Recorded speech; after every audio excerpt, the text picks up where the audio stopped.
एक दुकानदार ने किसी वस्तु को 10% लाभ पर बेचा। एक दुकानदार है, उसने किसी वस्तु को 10% लाभ पर बेचा। यदि उसने वस्तु को 20% कम मूल्य पर खरीदा होता और 60 रुपए कम में बेचा होता तो उसे 25% का लाभ होता। वस्तु का क्रय मूल्य ज्ञात कीजिए। हो जाएगा कि नहीं हो जाएगा?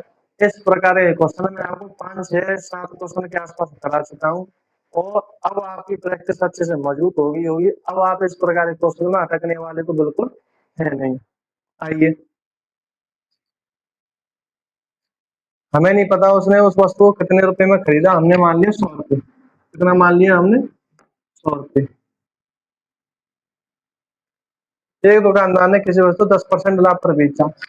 10% लाभ कितना हो गया? मतलब 10% लाभ पर बेचा तो 110 में बेचा।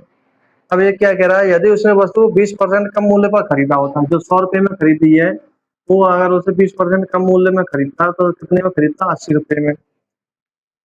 और 60 रुपए कम में बेचता होता। जो चीज उसने कॉस्ट प्राइस, ये कॉस्ट प्राइस है और ये सेलिंग प्राइस है, ठीक है, इधर की साइड में। और ये क्या कह रहा है? ये कह रहा है जो उसने 110 रुपए में बेची है वो चीज वो ये कह रहा है 60 रुपए कम में बेचा होता है, यानी कि 60 रुपए कम में बेचा होता है या 60 रुपए कम में बेचा होता तो उसे 25% का लाभ होता। कितना लाभ होता? उसे 25% का लाभ।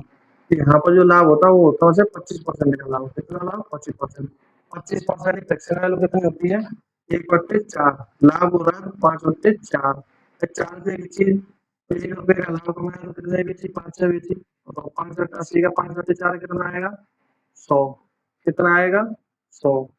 यानी कि 80 का 25% कितना आया? 20 रुपए। ठीक है। अब आप मुझे एक बात बताओ, क्या ये सवाल में जो वैल्यू दे रखी है, सवाल में यहाँ एक इन दोनों के बीच में जो पहला सेलिंग प्राइस है और जो बाद का सेलिंग प्राइस है, इन दोनों के बीच में जो डिफरेंस दिया है वो 60 दिया है और 100 रुपए माने कि हमने किया तो डिफरेंस कितना आ रहा है? 10। तो 10 की वैल्यू 60 के बराबर होगी कि नहीं होगी? 10 की वैल्यू 60 के बराबर होगी कि नहीं होगी?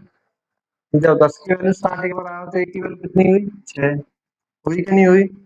जब 1 की वैल्यू 6 हुई तो फर्स्ट प्राइस हमने माना है कितना? 100। तो 100 की वैल्यू कितनी होगी? 600। होगी कि नहीं होगी? और ये आपका क्या होगा मेरे विद्यार्थियों? आंसर। ठीक है। इस प्रकार के क्वेश्चन ऐसे बड़ी आसानी से एक बेस्ट स्मार्ट स्ट्रेटजी के साथ में सॉल्व कर दिए जाते हैं। आई होप यहाँ तक आपको क्लास समझ में आई होगी।